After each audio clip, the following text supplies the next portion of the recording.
I am PK sir, and so today we are going to start to discuss the Central Islamic Land Subject History Part 2, right? So let's start the chapter without wasting.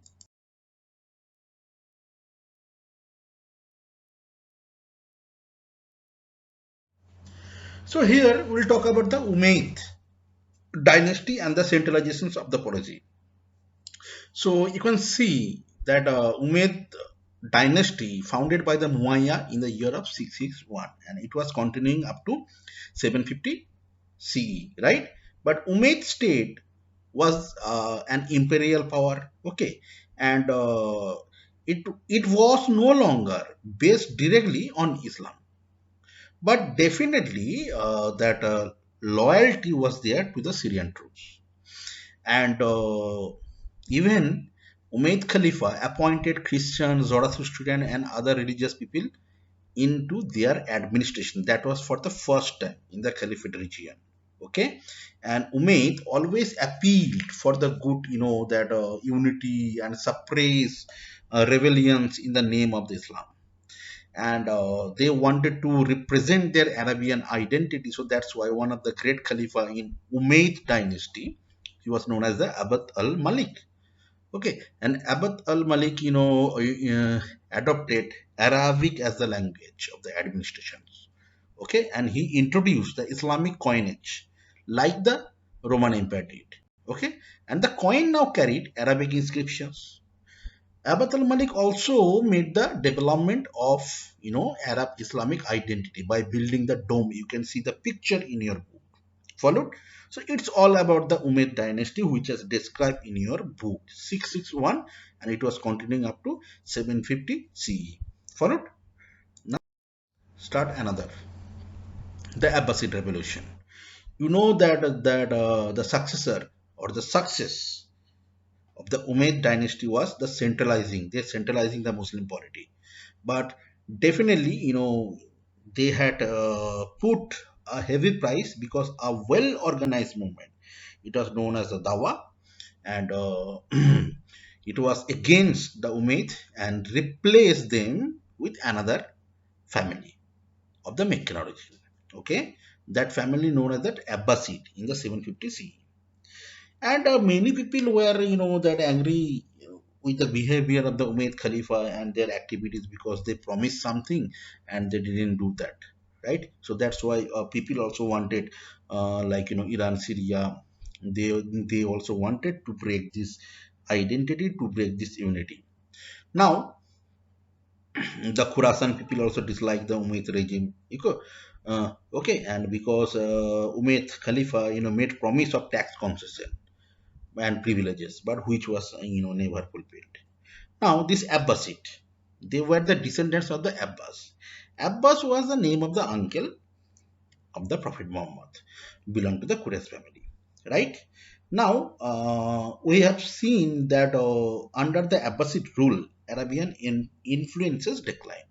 Which Arabian influences we have seen in the Umayyad dynasty and after the death of the Prophet Muhammad, the fourth Khalifa.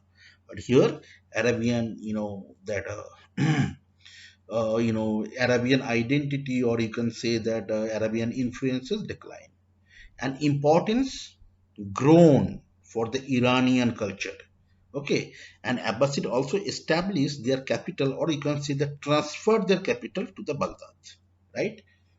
And it was, and the ancient Iranian metropolis is there, and the army and the bureaucracy definitely, reorganize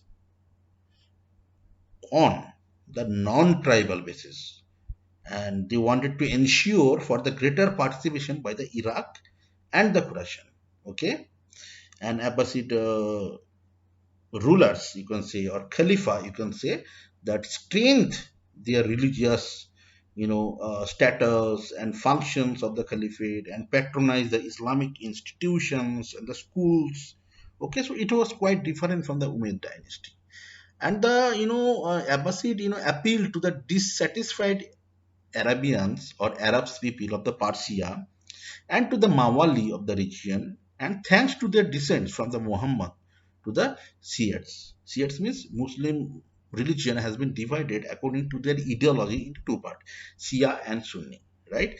And Abbasid rulers were belong to the Shia clan, right? So this was all about the Abbasid revolution, which was started in the 750 CE and lasted almost around 1200, CE, right?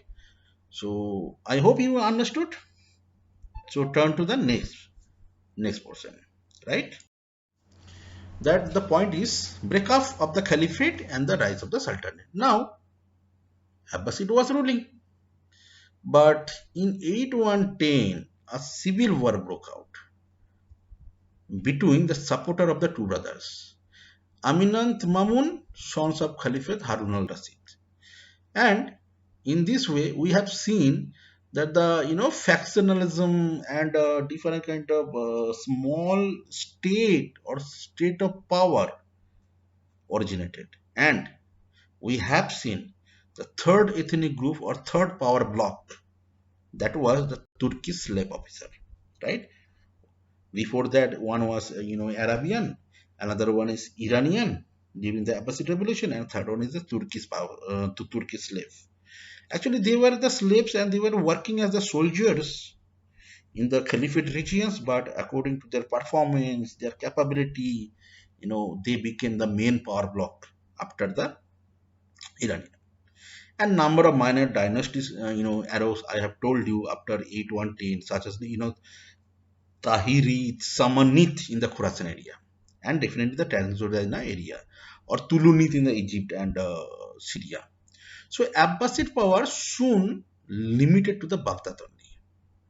Okay, and finally in the year of 1945, the Buyid, or you can say the Shia clan, okay, belonged to the Iran. They captured the Baghdad, and in that way, Abbasid rule ended. Okay, though Buyut kept the Abbasid Khalifa as their symbolic head, right? As their symbolic head. Now, another one dynasty that was known as the Fatimid dynasty. Fatimid dynasty, actually, Fatimids, they believed that they were the descendants of the Fatima. Fatima actually name of the daughter of the Prophet Muhammad, right?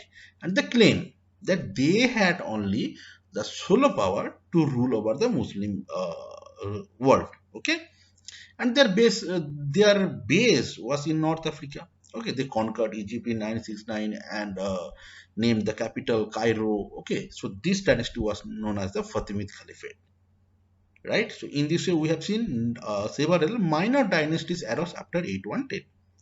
And the Turkis, I have told you Turkis were the nomadic, tribes, and from the Central Asian stable areas, especially Turkmenistan, they gradually converted to the Islam, and they were very much skilled, rider, you can say, and the warriors. So they entered in the Abbasid army, and someone is then by the administrations as a slave or as a soldiers. By definitely their capability, their accuracy, they became the main or third ethnic group in the Islam, right? And these Turkish ruled all over part of the Middle East Asia after that period.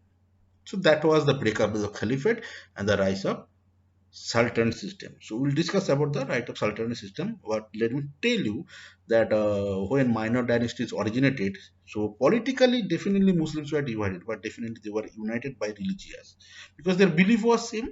They were Muslim or they were Islam. They are believe the Islam. Understood? So let's start about the discuss about the rise of the Sultanate.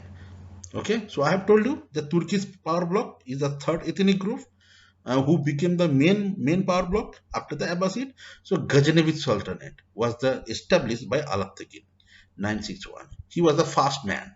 Okay, and it was consolidated by Sultan Mahmud of the Ghazni. That means Sultan Mahmud of the Ghazni, one of the best, you can say, Turkish ruler, or you can say the Sultan. Sultan means the king of the kings. This kind of term was used when Turkish came into the power.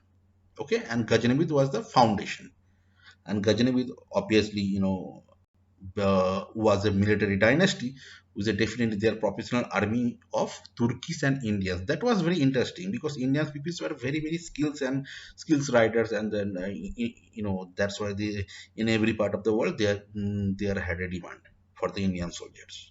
So Ghaznavid was the foundation pillar, you can say, for the Turkish power bloc, and they assumed the title Sultan for the first time, though they were the Muslim. Okay, though Abbasid Khalifa were not rivals, but definitely they were the source of legitimacy for the Ghaznavid dynasty. Sultan Mahmud of the Ghazni was very much conscious, being the son of a slave. That's why their dynasty was popularly known as, Mamluk Turkish. Mamluk means the slave.